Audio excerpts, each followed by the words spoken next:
São mas gente boa, são pessoas crentes do bem. Só pra deixar claro, eu sou simpatizante da doutrina reformada. É que o Wendel, ele não gosta. O Wendel é meu algoz aqui. Ele fica falando, não, predestinação não existe, que existe livre-arbítrio. A gente não briga porque a gente é irmão em Cristo, né? Mas eu fico cutucando. Eu devo de concordar predestinação é diferente. Não que não exista predestinação, só que uma aí vê que é por pessoa, a outra vê que a predestinação está em Jesus. Amém. Amém.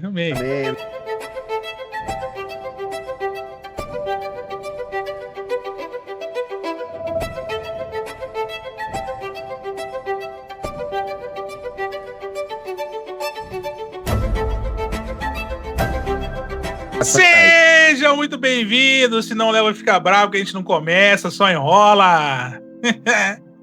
Já quase 40 minutos aí só de off-topic aí, sem iniciar o vídeo, né? Vários cortes para iniciar. Muito bem-vindo a você, meu amigo, minha amiga, que está aqui conosco mais uma vez, mais um dia, mais uma noite, mais uma tarde. Nos ouvindo pelo Spotify, ou vendo um corte no Tico e Teco, ou um corte também no Instagram, não sei mais aonde que esse negócio vai parar, né? Que tá para baixar, né? E compartilhar. Ou aqui mesmo na rede vizinha, no YouTube, né?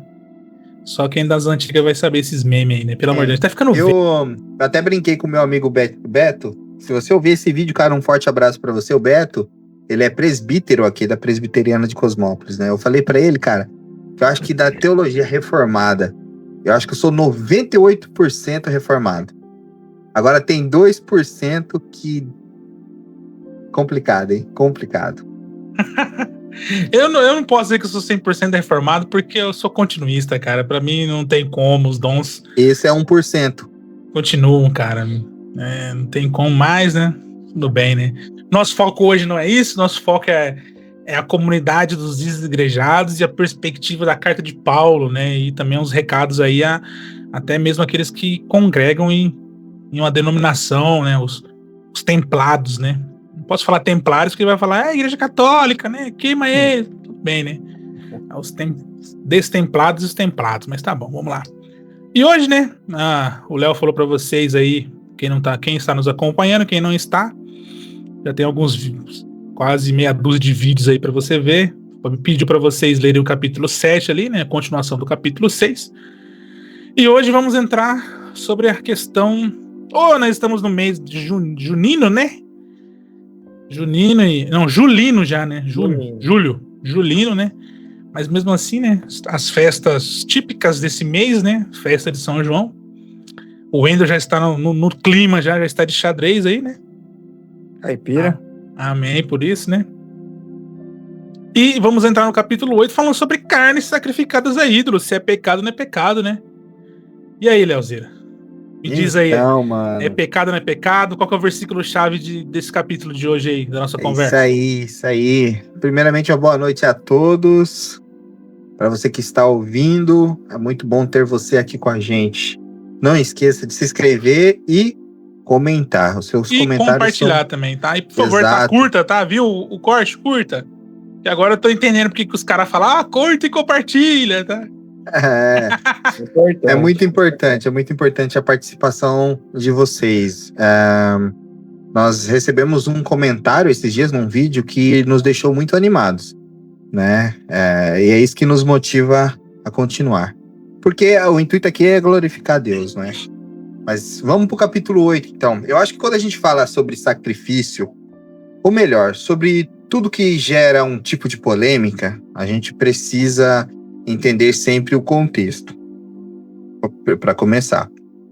Mas antes mesmo da gente entrar, nós deveríamos dar uma olhada de uma maneira mais profunda no primeiro versículo do capítulo 8, porque ele tem muito a nos dizer como entender e se aprofundar tanto no capítulo 8 quanto na sequência dessa carta de Corinto.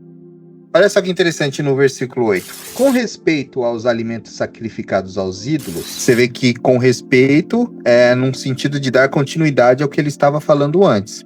Você vê que o apóstolo Paulo está pontuando uma série de problemas que ele está detectando. E nós falamos muito no vídeo passado sobre a imoralidade e tudo que abrange a imoralidade. Então ele termina aquele assunto e agora ele começa um outro assunto. Então ele vem, olha, agora com respeito aos alimentos sacrificados, que por sinal era um problema grandíssimo. E na realidade não era só em Corinto. Se a gente pegar sobre os alimentos sacrificados, é algo que marca inclusive a história do povo judeu e da religião judaica. Porque era sim um povo que sacrificava. O sacrifício fazia parte da adoração e dos rituais religiosos do povo judeu da época. Só que a gente percebe que não é só o povo judeu. Praticamente todas as religiões praticam algum tipo de sacrifício e, de certa maneira, como que eu posso dizer? Se utiliza dessa carne, desse animal sacrificado para algum fim. Se nós pararmos para analisar, tem até religiões que estão no nosso meio hoje que ainda continuam fazendo essas práticas. E também se utilizam dessas carnes, desses animais sacrificados para algum fim. E aqui Paulo começa tratando esse assunto que, como nós falamos, Corinto era uma cidade muito grande, tinha várias religiões, vários cultos, não é? Então, provavelmente, essa questão do sacrifício era algo vivido numa grande escala para aquele povo. E aí Paulo, que por sinal era um judeu clássico, um judeu que estava sendo treinado para ser um grande rabino, ele entendia muito bem o que para ele, para sua religião, era o sacrifício. E ele observando aquele contexto religioso, aquelas coisas que estavam acontecendo em Corinto, que inclusive nós já comentamos, se você quiser pausa agora e vai lá assistir os outros vídeos, Paulo observando tudo isso, traz para nós agora uma observação de como o cristão, aquele que está em Cristo Jesus, aquele que foi aberto-lhe os olhos, que está agora na fé, deve se comportar quando se trata de sacrifício e dos animais e da carne desses sacrifícios. Só que tem uma coisa interessante aqui, que eu quero abrir uma aspas aqui para a gente comentar, antes mesmo de entrar nesse versículo. Porque na continuação, na parte B do versículo, diz assim: o conhecimento traz orgulho, mas o amor edifica. É interessante isso, né? Por que eu abro uma aspas aqui? Porque nós precisamos entender o porquê que a gente busca o conhecimento das Sagradas Escrituras. O porquê que a gente quer se aprofundar nisso. O porquê de todo esse conhecimento. Por que gastar horas assistindo os nossos vídeos, ou procurando outros materiais, ou investindo em materiais, estudando? Para que tanto estudo? Para que tanta informação? Bom, em primeiro lugar, você não estuda para ser maior que as outras pessoas. Diferentemente do que diz as outras culturas, principalmente os acadêmicos, que buscam conhecimento para se destacar, a palavra de Deus nos mostra que o nosso conhecimento não tem valor nenhum se não for para abençoar os outros. Todo conhecimento que se deve buscar nas Sagradas Escrituras, primeiramente, lógico, é ser cada vez mais parecido com Jesus e, segundo, para poder abençoar as outras pessoas. Porque o conhecimento também deve ser uma prática de amor. Ter conhecimento e não amar ao próximo se torna orgulho, soberba, arrogância e só tende a fazer o mal aos outros. Todo conhecimento que não tem como fonte o amor perde o sentido. E ainda mais quando se encontra a profundidade que é as Sagradas Escrituras. Porque se nós falamos desde o início que a nossa ação aqui é glorificar a Deus, e todo o conhecimento que nós temos é para glorificar a Deus, a maneira que nós achamos para glorificar a Deus é amar ao próximo. Não tem outra coisa para ser feita para agradar a Deus, para agradecê-lo pelo que ele fez a nós, se não for amar ao próximo. Então todo o nosso conhecimento precisa ter um foco, que é amar aos outros. Então, o conhecimento sobre a idolatria, sobre o que nós vamos conversar aqui hoje, ela tem que ter por base o amor. Porque não adianta falar está errado ou estar certo, ou pontuar o que X fazia, Y fazia, ou o que a Bíblia condena ou não condena, se não for baseado no amor, se torna ofensa e se torna ataque pela crença e pela fé dos outros. É interessante que se nós formos para o que João escreve em Apocalipse, quando ele vai escrever a carta de Éfeso, ele deixa bem claro algo muito interessante. Ele fala assim, olha, vocês são defensores da verdade. Vocês defendem a sã doutrina, vocês são ferrenhos na defesa. Mas o que eu tenho contra ti, e que pode inclusive fazer com que vocês caiam e sumam, é a falta de amor. É necessário que vocês retornem ao primeiro amor. Então, do que adianta todo o conhecimento da fé e todo o amor por Jesus se nós não tivermos amor? Então eu acho que aqui o versículo-chave desse capítulo aqui agora é esse, que o conhecimento traz o orgulho, mas o amor edifica. E é interessante que nós aprendemos nas Sagradas Escrituras que o conhecimento é que traz a edificação, não é? Tem outras passagens, e a gente pode até procurar, os universitários que estão aí podem procurar rápido. Existem textos nas Sagradas Escrituras que nos apontam que o conhecimento traz a edificação. Mas a edificação sem o amor se torna então o orgulho. Então a gente precisa tomar cuidado disso. Mas eu já falei demais, depois a gente volta. Fala você também, o Wendel, que olha, eu vou falar pro seu, o pessoal gostou de ouvir o Wendel, hein? Prazer é meu de ouvir vocês falarem, né? Eu tô aqui para contribuir. Esse tom, né, que o apóstolo Paulo ele traz já no início desse novo assunto que ele passa a abordar, justamente aquilo que a gente falou acho que foi capítulo, quando a gente estava falando sobre o capítulo 1, capítulo 2, sobre o orgulho do conhecimento, né, que Corinto tinha muito disso, de sabedoria, de conhecimento, tanto por causa daquelas divisões, Paulo, de Apolo, que era o melhor orador, tinha uma oratória melhor do que Paulo e tal. E aí Paulo vai dizer, na sequência do versículo 1, aí eu vou ler na NVB, tá? Na nova...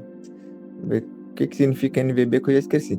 Nova Bíblia Viva, que ela diz assim, no versículo 2 do capítulo 8, se alguém pensa que sabe todas as respostas, está apenas mostrando a sua própria ignorância. Né? Na Almeida ele vai dizer assim, se alguém cuida saber alguma coisa, ainda não sabe como convém saber. Então não sabe como deveria saber. Então o seu conhecimento ele não está no lugar certo, né? Com o objetivo, como o Léo falou, com o objetivo certo, com o direcionamento adequado. Aí o versículo 3, aquele porém que verdadeiramente ama a Deus, esse é conhecido por ele, né? Mais uma vez aí, o amor como base, né? Sempre os dois mandamentos, não tem para onde fugir, né? Qual que é o maior? Amar a Deus. Qual que é o segundo, que é semelhante a esse? Amar ao próximo. É a base da fé cristã, se destina a isso. Então, simplesmente aí, realçando novamente o que o Léo abordou, a gente precisa direcionar o nosso conhecimento ao bem-estar do próximo. É para isso que a gente aprende, por isso que a gente busca. É claro que existe a parte do nosso relacionamento com Deus, a nossa intimidade com Deus, a busca para que a gente se aproxime, mas também a busca é para servir ao outro. Eu lembro aí, entrando falando de um reformado, né, o pastor Paul Washer, que eu tenho um carinho muito grande por ele, tal qual o John Piper e tantos outros, né, apesar da gente ter essas dificuldades em assimilar algumas partes da doutrina reformada, mas eu tenho nesses homens uma referência. Nesse momento o editor tá colocando parabéns, coisinhas saindo assim.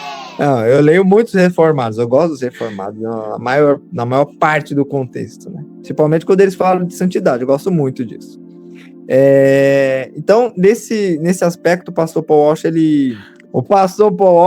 ele acabou de finalizar um livro, e aí ele fez uma citação, se eu não me engano, acho que era no dia da publicação ali do livro e tal, aquele dia que vai autografar e tal, eu acho que foi nisso, na apresentação do livro.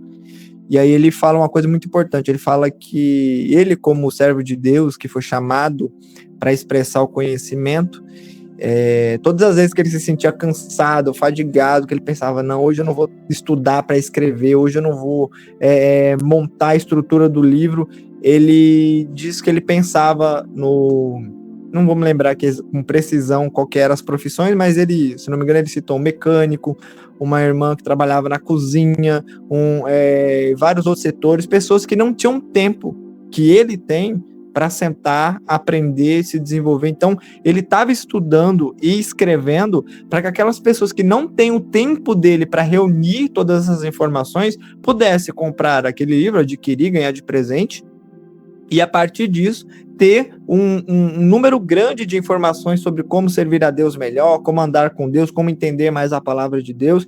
Então, tudo que a gente faz, o objetivo maior é servir, honrar a Deus e servir e honrar o próximo, que é a imagem e semelhança de Deus. Então, a gente não pode esquecer que Deus nos criou para isso, para andarmos em serviço, né? Em servir, em guardar, zelar pela palavra, auxiliando sempre aí o próximo. É interessante quando a gente fala de amor, as pessoas sempre trazem para a parte sentimental. Eu sempre falo isso na partilha e eu provavelmente já devo ter falado para vocês, e é o que a gente compartilha também de entendimento, é que amor não tem nada a ver com sentimento. Sentir é uma coisa, amor é outra coisa. Vamos usar um exemplo bem simples aqui. Eu e o Wendel, nós somos pais. Deus ainda não deu esse presente pro Ângelo, mas nós já estamos orando para essa herança chegar por lá também. Mas nós somos pais.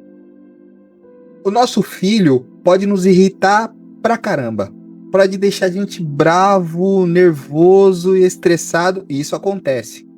Mas se acontece alguma coisa com os nossos filhos, nós esquecemos tudo o que ele fez e focamos apenas em socorrê-lo. Porque amor não tem nada a ver com sentir. Amor é doar-se, é servir. Amor tem mais a ver com entrega do que querer transmitir um sentimento. Lógico que o sentimento aproxima as pessoas e facilita, por exemplo, o amar. Mas, por exemplo, quando Jesus fala assim, ame o seu inimigo, olha o problema aí. Como amar o inimigo?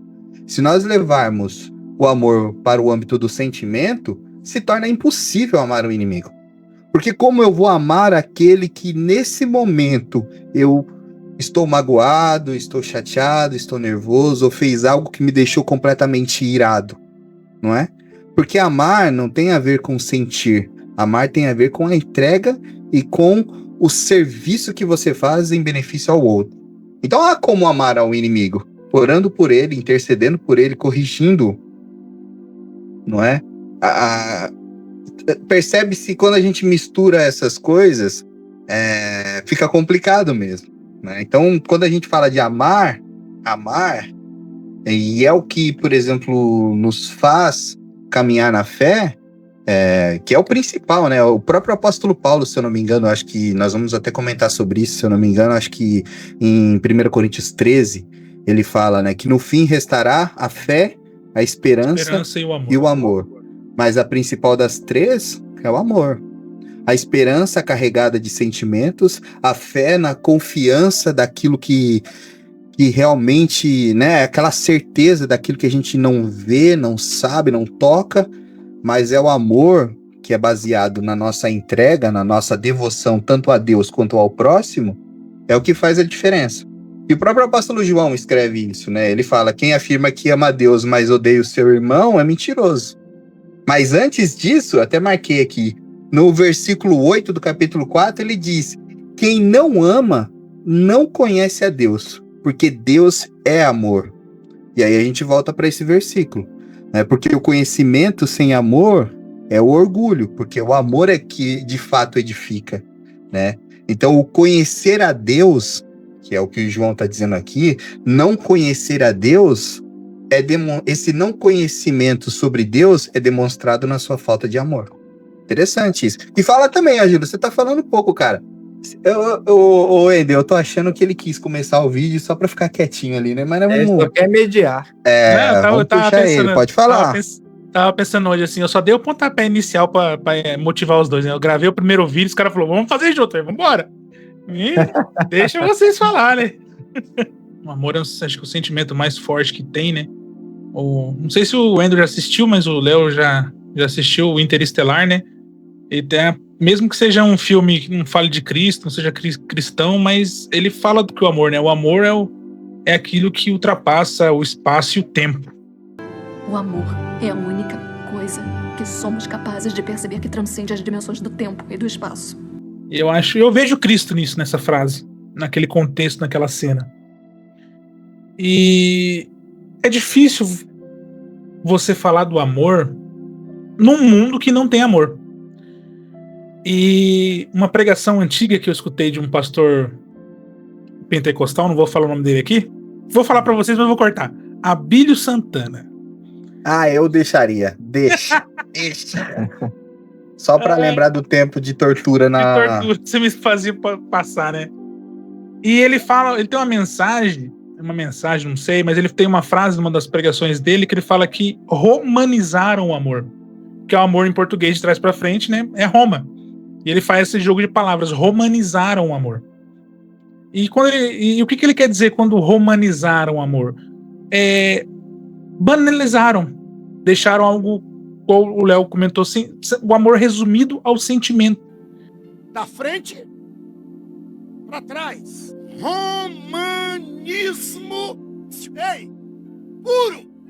Não estou falando de romanismo e idolatria, não. Eu estou falando de romanismo na essência da palavra. Romance puro.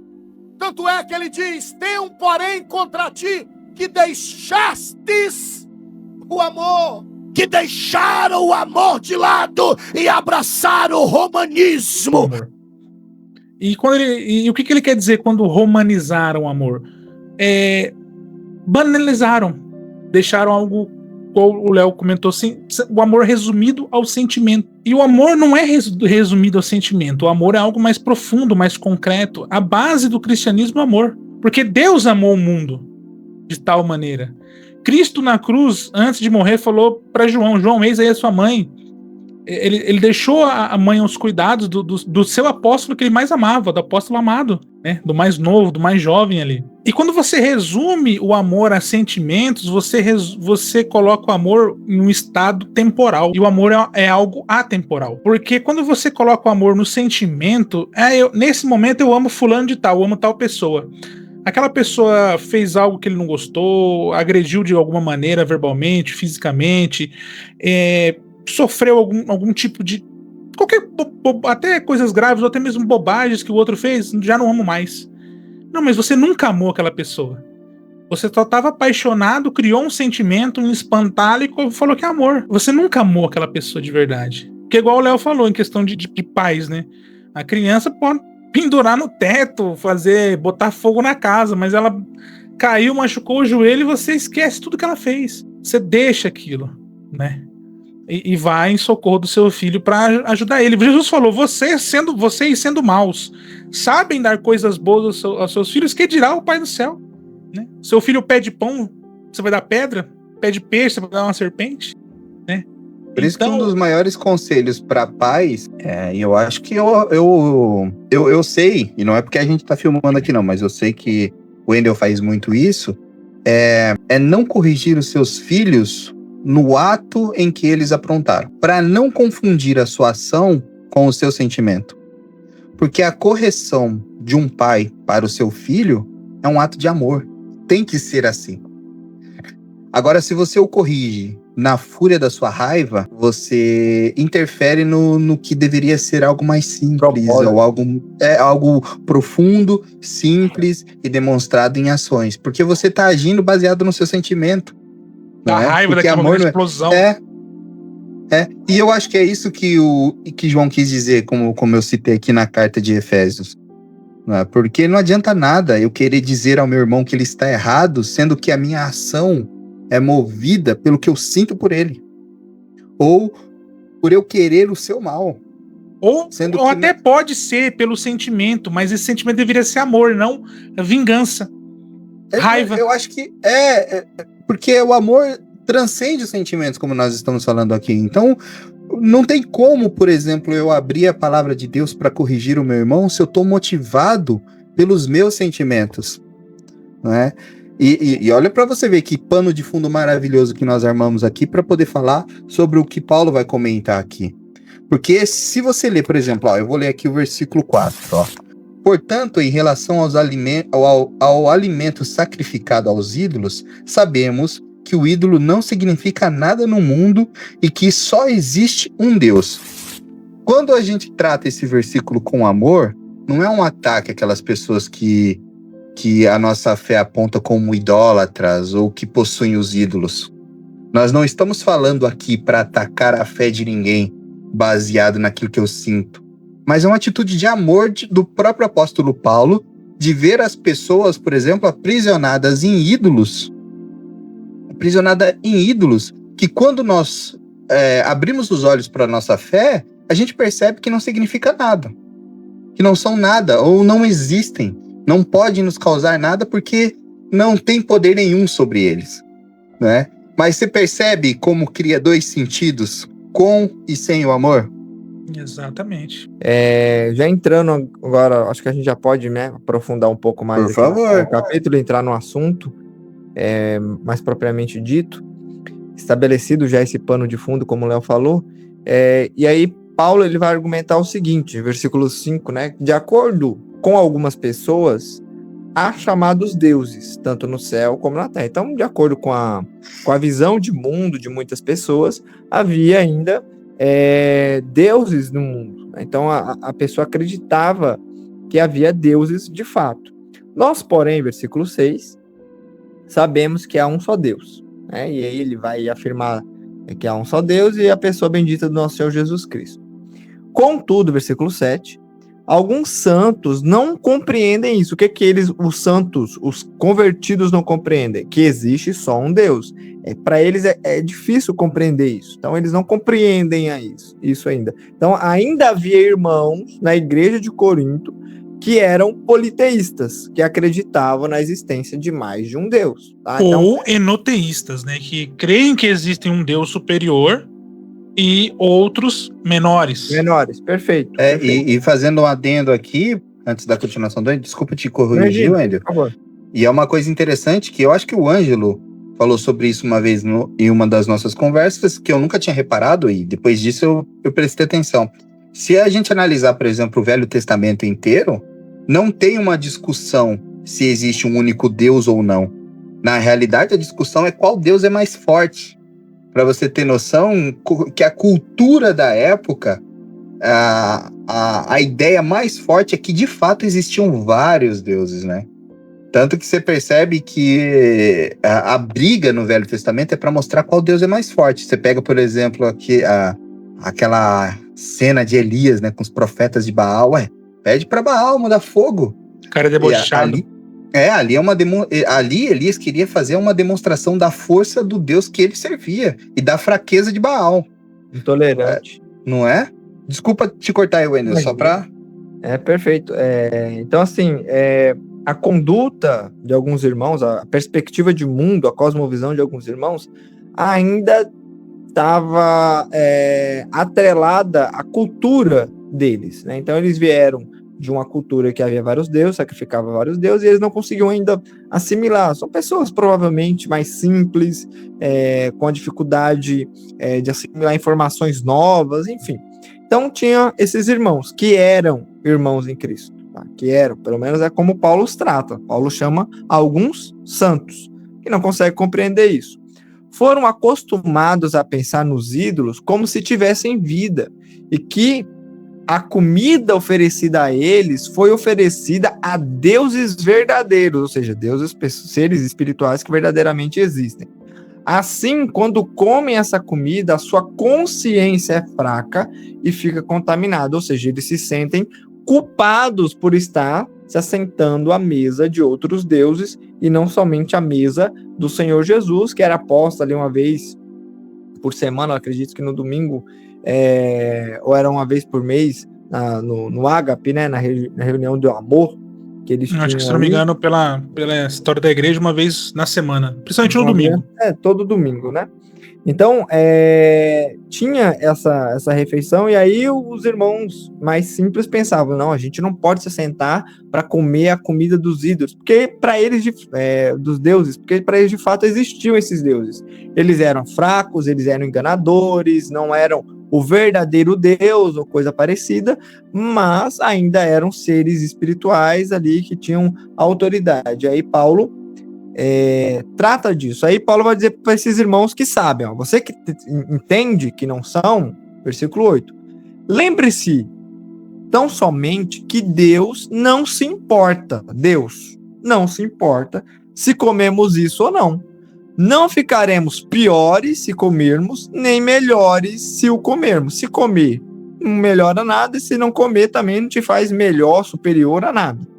Aí o versículo 9, tenham cuidado, entretanto, de não usarem a sua liberdade a fim de se tornarem pedra de tropeço para os fracos.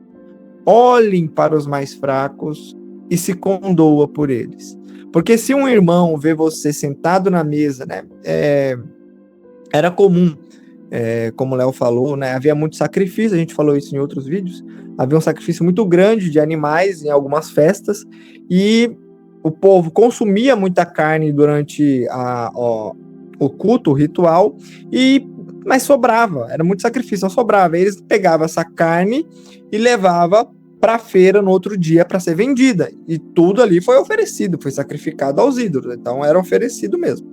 E aí era vendido no comércio normal, tá? Ia pro açougue lá no outro dia. Aí depois, acho que é no capítulo 10, Paulo vai orientar a igreja não perguntar de onde que vem, compra, leva para casa e tal, abençoa e tá tudo certo. Como ele falou inicialmente aqui no capítulo, o ídolo não é nada, não é coisa alguma, ele não traz mal nem benefício, nada. Mas alguns irmãos pensam que existem. E nós temos que ter o cuidado de não tomar essa liberdade que nós temos para prejudicar os irmãos, né? Trazendo para os dias de hoje, existem alguns costumes que nós temos, tradicionalmente na igreja, que a gente tem que tomar cuidado em quebrar esses costumes na frente das pessoas. Então a gente tem, por exemplo, as festas julinas, né? Muitas delas feitas na igreja católica, na quermesse, se não me engano, e outras que não são feitas, são feitas em escolas, são feitas em outras, que era uma festa originalmente, uma festa da colheita, então o povo estava agradecendo ali por ter colhido o milho, colhido o amendoim, enfim, comemorando ali. Por isso que existem alimentos típicos dessa época, porque é a época da colheita desses produtos.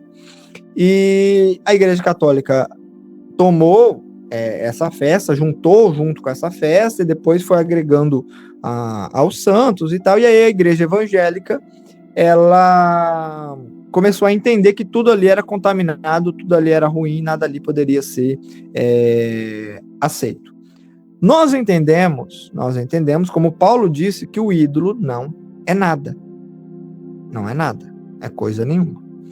Então pode ser que os irmãos que têm esse maior entendimento, não, eu vou lá na quermesse, eu tô com fome, a comida lá eu sei que é boa, eu vou lá pegar alguma coisa para me comer. Ok.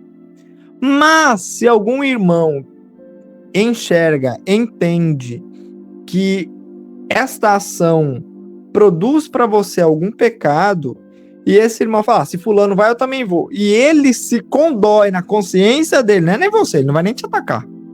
A questão aqui não é ninguém confrontar um ao outro.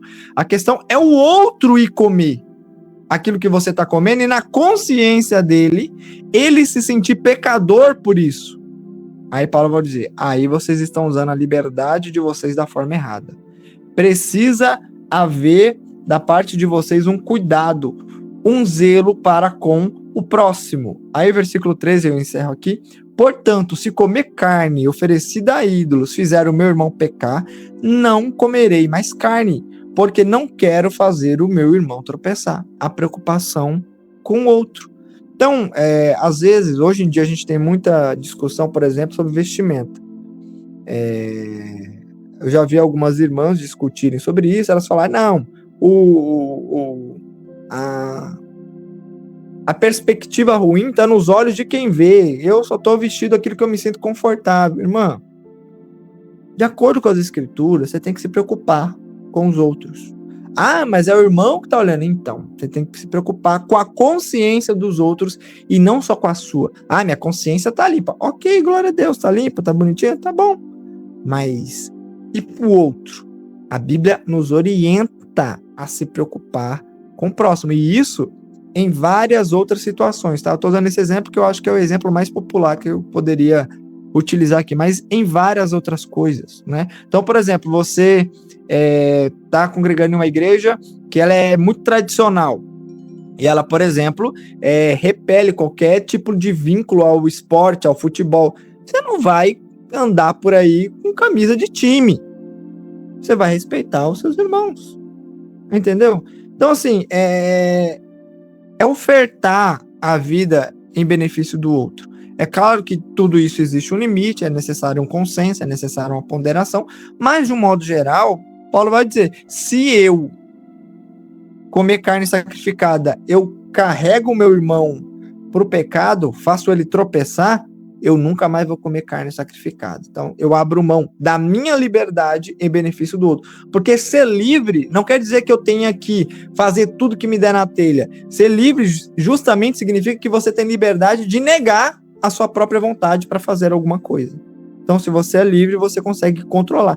Vou fazer, não vou fazer, qual é o benefício de fazer, qual é o benefício de não fazer, estou ajudando aos outros, ao próximo, então a gente tem que ter, o que a gente falou anteriormente em outros vídeos, a maturidade para enxergar essas coisas. Você percebe que essa fala do Wendel clareia ainda mais o que nós estamos construindo até aqui, principalmente nesse episódio, não é?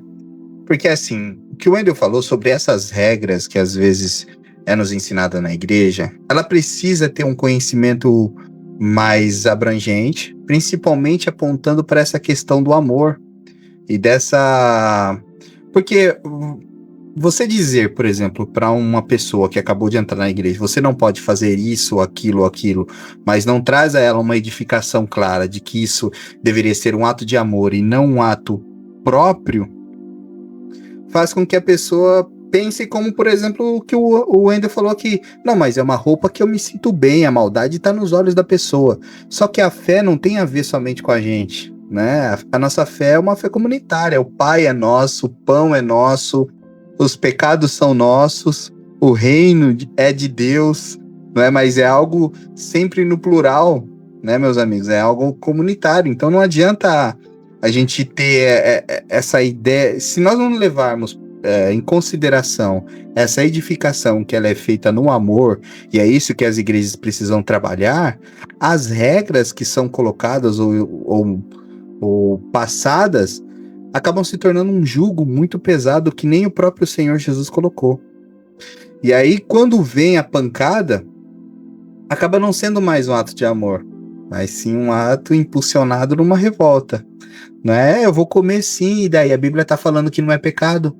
Tá, tudo bem, a Bíblia realmente não está falando que não é pecado, mas você já parou para analisar que a pessoa que está perto de você, ou até mesmo o seu familiar, pode ficar extremamente magoado com você por causa disso? Se você não se preocupa com o sentimento que você está causando nas outras pessoas, desculpa, você não entendeu ainda a sua fé. Se você não está preocupado com o que você está provocando nas outras pessoas, principalmente se você está provocando um pecado nas outras pessoas, você não entendeu ainda a sua fé, a sua essência e aquilo que está dentro de você, que é o próprio Deus, não é? Lógico que nas Sagradas Escrituras tem várias passagens que dizem para nós o que devemos fazer ou o que não devemos fazer, e isso precisa ser ensinado, mas não adianta ser passado dessa maneira se não for com amor. Pode falar, Ângelo, vamos lá. Tô acenando aqui, né, toda hora. Não. Como toda essa série de vídeos tá baseado na questão do desigrejado, eu vou fazer uma provocação aqui, tá? Concordo com vocês em tudo, número, gênero e grau. Só que agora eu vou trazer um problema real pra mesa. Não que essa coisa não seja... Não que o nosso assunto não seja real. E válido, e tá na Bíblia, temos base bíblica pra falar cada palavra que falamos aqui. Só que trazendo pro mundo real da igreja, pro povão, colocar na situação na mesa. Beleza. Crescemos nesse ambiente, temos a consciência de que não é pecado. Beleza? Não é pecado. Só que eu tenho essa consciência, só que o meu irmão não quer ter essa consciência. Ele não quer evoluir. Ele não quer adquirir conhecimento. Porque ele aprendeu de que aquilo é pecado e ele não aceita outra opinião, ele não aceita uma discussão, ele não aceita uma troca de ideia do que a gente está fazendo aqui. E o pastor que devia ser o intermediário disso, fala, não, irmão, a gente aprendeu que é pecado, a gente não vai, é porque isso é costume, bom costume. Paulo fala para não tirar os bons costumes da igreja. E aí? O que eu faço? Aí eu que tenho consciência, tudo bem, tenho amor, tenho respeito, eu sou obrigado a parar? Não sou obrigado, porque Paulo fala, Paulo é Paulo, né? E eu sou eu, né? E jacaré é um bicho, como diz o ditado, né? E aí? Eu devo continuar nessa comunidade ou devo procurar uma outra que pensa como eu penso, que tem essa consciência de liberdade? Porque muitos desigrejados, que é o tema de pano de fundo nosso, é esse. O cara leu, ou até mesmo por que na pandemia aumentou os desigrejados? Não só porque não podia ir para a igreja, porque os caras começaram a ver cultos de outras comunidades. Eu venho de um tempo e de uma igreja em que era proibido você visitar outra Assembleia de Deus, mesmo que seja de Madureira, Brasil para Cristo ou Ipiranga, porque lá na Madureira, na outra igreja, tem costume que eu posso gostar e querer trazer para minha. Então eu não poderia ir. Eu tinha que ir lá, pastor, um amigo meu da escola, do colégio, ou do trabalho, me convidou para ir na igreja dele. Eu posso ir, eu tenho a sua bênção, o senhor me libera para ir lá? Ah, mas que igreja que é? Aí eu cresci numa igreja e por muito tempo eu achei errado bater palma, por muito tempo. Confesso isso. Na minha ignorância, santa ignorância.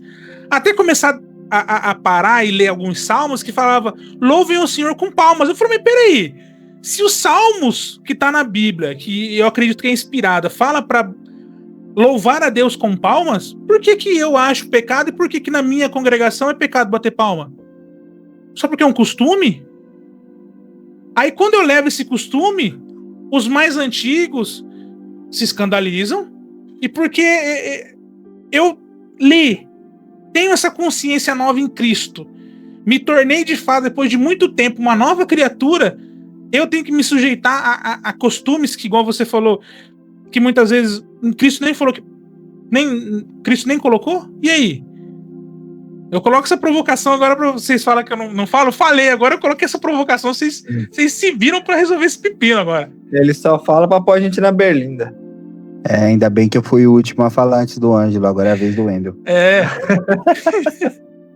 Não, mas vocês entendem a minha preocupação? Perfeito. Porque eu venho disso. Eu venho de uma igreja assim. Eu tenho uma resposta.